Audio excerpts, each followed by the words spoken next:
Hello Raiders, and today we're going to fully test the free loadout dream, the Kettle, a low-budget, light ammo, semi-automatic assault rifle that far outperforms its cost. In the hands of a skilled raider, Kettle can go toe-to-toe with any shield or weapon, and it's perfect in short to medium range PvP encounters due to its accuracy and speed.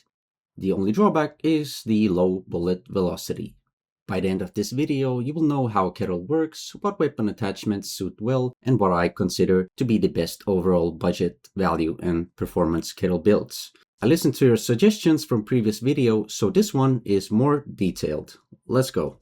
Acquiring a Kettle is very easy. You can craft it yourself, buy it from a trader, get it in a free loadout, or find one in raid. They are everywhere. Price-wise, it requires similar materials as Stitcher, which I covered in my previous video. To fully upgrade it, that would mean 45 metal parts, 17 rubber parts, 10 plastic parts, and 2 weapon parts.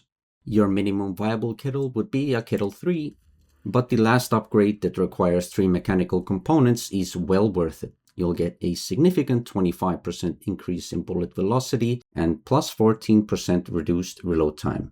As you can see, making and maintaining this gun is incredibly cheap. The upgraded weapon has increased bullet velocity and reduced reload time.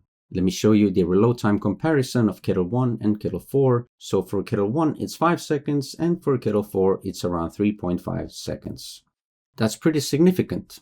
Now let's move on to the first test, and in this one I'm testing vertical grips and spray patterns. Now, keep in mind, all wall tests are done without any manual recoil correction. For this test, I binded a key on a keyboard for firing the weapon, so we could see how this gun wants to behave without any possible sway from the user input.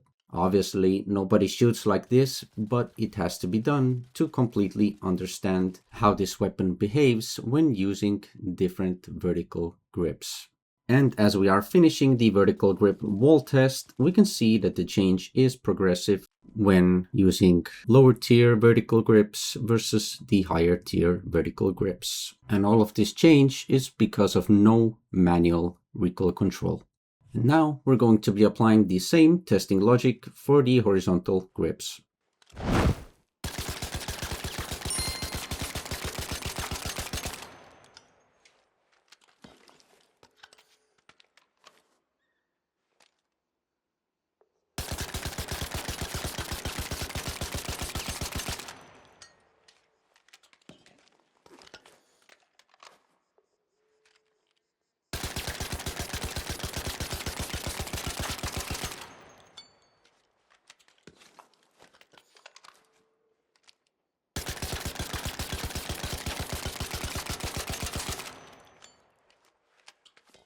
And here, there is no significant change, besides the horizontal grip, of course, that provides vertical recoil reduction as well, but that change is due to no manual recoil control. Now we're going to be testing the stocks with the same logic.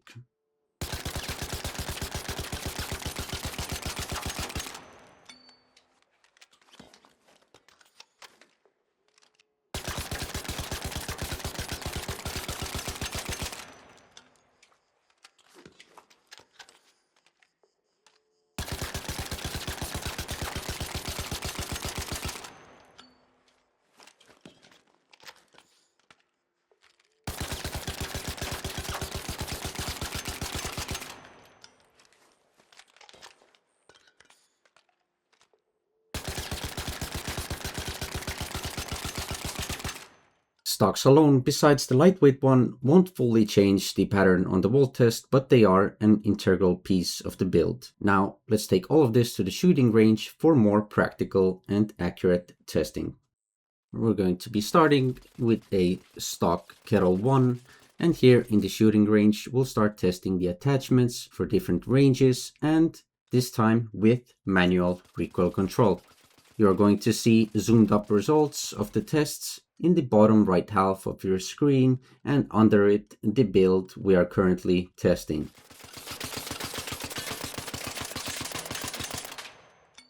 I will now show you the targets that I used up close. The picture you see on the bottom right represents me going close and looking at each and every one of the results. Now, out of respect for your time, I will not be walking next to these targets in every test, but you'll see the picture of the target results instead.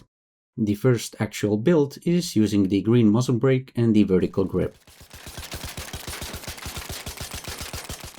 And this particular build ranked 8th in the overall testing.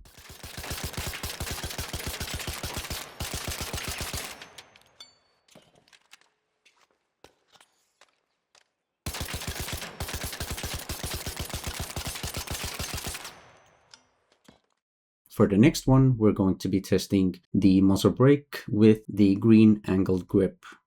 This particular build ranked 9th in the overall testing.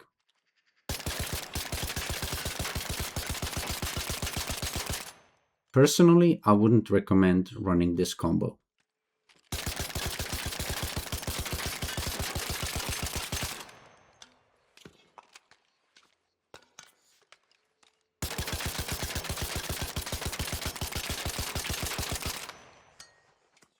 Up next is the compensator plus the green angled grip build.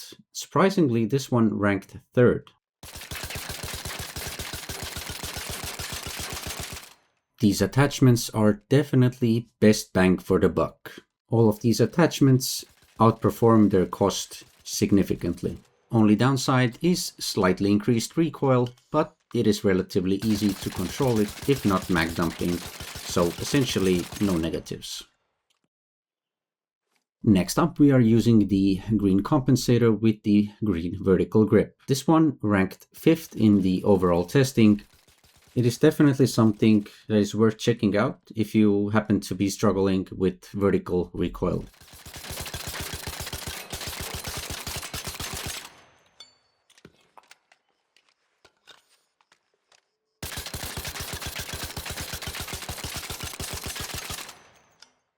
Now on to the blue attachment builds. For this test, we're going to be using the muzzle brake and the vertical grip. Out of overall testing, this particular build ranked 6th. Personally, I wouldn't run this because there are better and cheaper options available.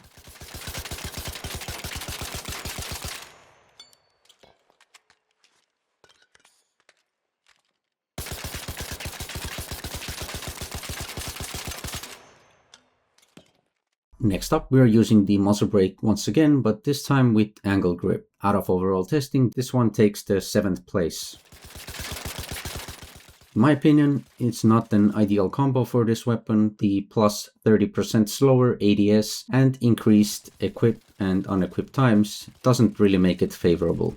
I will soon show you what I mean when we compare all of the test results side by side. Building this weapon completely around recoil reduction will impact the performance as the distance increases. For our next test, we're going to check out the compensator with the angled grip, and this particular build was 2nd in overall standing. Definitely one of the best builds, and this one does not even use any epic attachments. All you have to do is adjust your playstyle a little bit to accommodate the 30% slower ADS and increased equip and unequip times.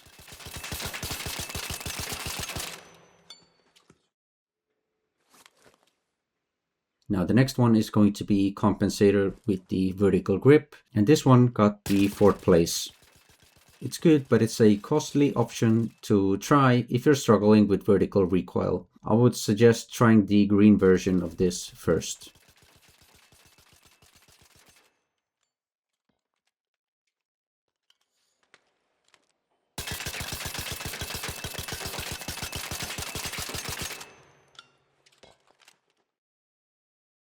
On to the next one. This is the first Epic Attachments build, and I didn't test this build extensively because it would only be applicable for longer distances, and that would require a separate set of testing, so I didn't rank it this time. But for the sake of showing attachments and the weapon behavior with modifications, I still included it. Now, is there a scenario where this build would excel? I'm not really sure, to be honest. Getting increased velocity, whereas you could use other attachments for the muzzle, seems like a very big trade-off. And on to the next build. This build is a winner by a mile. in the overall testing and feel. We're using the padded stock, the horizontal grip, and the compensator, but as for all good things, there is always a trade-off. The downside is 60% slower aim down sight speed and increased equip and unequip times, which means that you would have to significantly adjust the way you engage in combat. Might take a little bit getting used to, but Kettle with these attachments feels just excellent. For the sake of being thorough, I ran a few tests with the kinetic converter as well, but the results were very disappointing across the board. So I decided not to waste anyone's time with this and did not rank this particular build.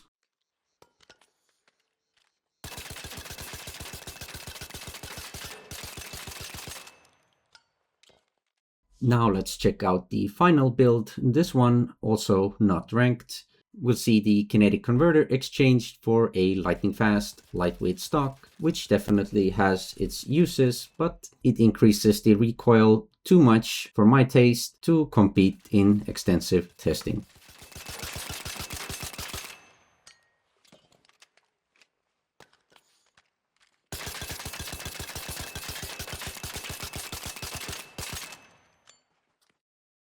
Now let's see a difference between a Kettle with a lightweight stock and a Kettle with minus 60% reduced ADS speed and 20% increased equip-unequip speed.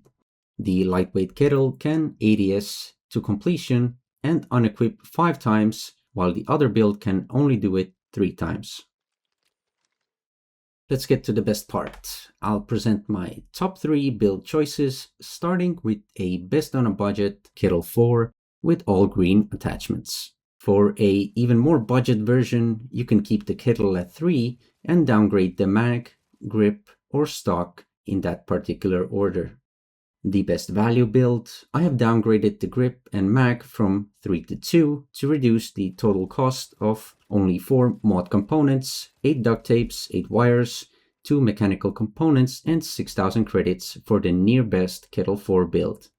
But what is the best one? Well, this is it. It's quite expensive and a little bit slow build to play, but it has incredible accuracy and recoil if you want to have some fun with the Kettle.